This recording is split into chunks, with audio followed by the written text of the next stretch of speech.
Hi అండి, welcome to my channel. ఈరోజు మన ఛానల్లో ఒక బెస్ట్ రెసిపీ అని చెప్పొచ్చు అండి. అది కూడా రోటి పచ్చడి. ఇది మిక్సీలో కూడా ఎలా చేసుకోవాలో చూపించేస్తాను. నోటికి పుల్లపుల్లగా కారంగా చాలా బాగుంటుంది. అస్సలు స్కిప్ చేయకుండా ఫస్ట్ నుంచి లాస్ట్ దాకా నేను ఎలా ప్రిపేర్ చేస్తానో ఒకసారి అయితే చూసేయండి. ఫస్ట్ ఈ రోటి పచ్చడిని చేసుకోవడానికి నేను ఇక్కడ స్టవ్ మీద ఒక కళాయి పెట్టుకుని ఒక 1/2 టేబుల్ స్పూన్ దాకా ఆయిల్ తీసుకుంటున్నాను.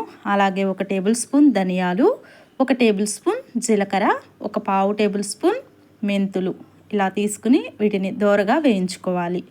ఆ తర్వాత ఇలా వేయించుకున్న తర్వాత 20 రెడ్ మిర్చి అండి, అదే ఎండుమిరపకాయల్ని కట్ చేసుకుని వేసుకుంటున్నాను. ఇలా కట్ చేసుకుని వేసుకోవటం వల్ల లోపల ఉన్న దినుసులు కూడా మంచిగా ఫ్రై అయ్యి టేస్ట్ పచ్చడి చాలా బాగుంటుందన్నమాట. వీటిని ఎక్కడ మాడకుండా మంచిగా ఈ విధంగా ఫ్రై చేసుకోవాలి.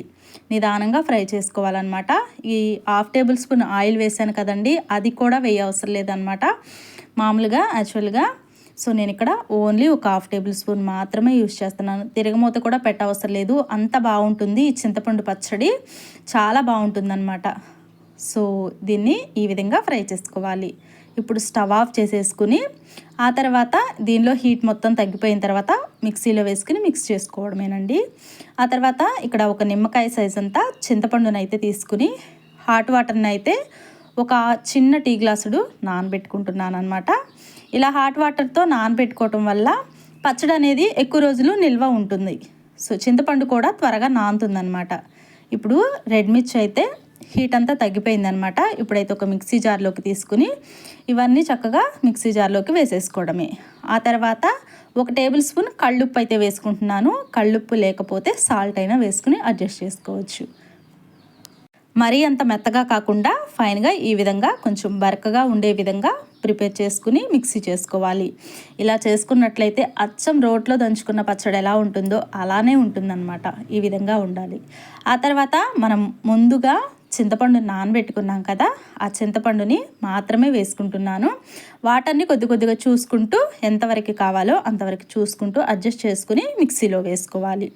ఆ తర్వాత ఒక 6-7 వరకు వెల్లుల్లి రెమ్మల్ని పొట్టు తీయకుండా ఈ విధంగా వేసేసుకుని దీన్ని కూడా ఈ విధంగా జస్ట్ బరకగా గ్రైండ్ చేసుకోవాలి. కొద్దిగా వాటర్ని చూసుకుంటూ మిక్సీ చేసుకోవాలన్నమాట. ఇలా ఉంటే సరిపోతుందండి. ఇలా కచ్చాపచ్చాగా మిక్స్ చేసుకుంటే సరిపోతుందన్నమాట. ఇప్పుడు ఇదంతా ఒకసారి ఒక గిన్నెలోకి తీసుకుని ట్రాన్స్ఫర్ చేసుకోండి. ఒకసారి ఉప్పు సరిపోయిందో లేదా అని చెక్ చేసుకోండి. సరిపోకపోతే ఈ టైంలోనే అడ్జస్ట్ చేసుకుని మరొకసారి మిక్సీ పట్టుకోండి.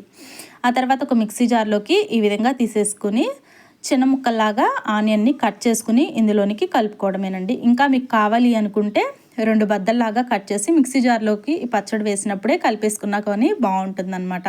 నేనైతే చిన్న ముక్కలాగా కట్ చేసి ఈ విధంగా కలిపేసుకుంటున్నాను. ఇలా కలిపేసుకున్న తర్వాత వేడి అన్నంలో చక్కగా కొంచెం అంత నెయ్యి వేసుకుని చింతపండు పచ్చడి వేసుకుని చక్కగా తింటూ ఉంటే చాలా బాగుంటుందండి. నాకు చెప్తూ ఉంటేనే నోరు ఊరిపోతుంది.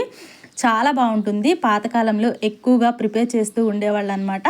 మీరు తప్పకుండా స్కిప్ చేయకుండా ఒకసారి అయితే ట్రై చేయండి. ట్రై చేసి మీ ఫీడ్బ్యాక్ ఏంటో నాకు మెసేజ్ ద్వారా కామెంట్ చేయండి. మీకు వీడియో నచ్చిందనే అనుకుంటున్నాను.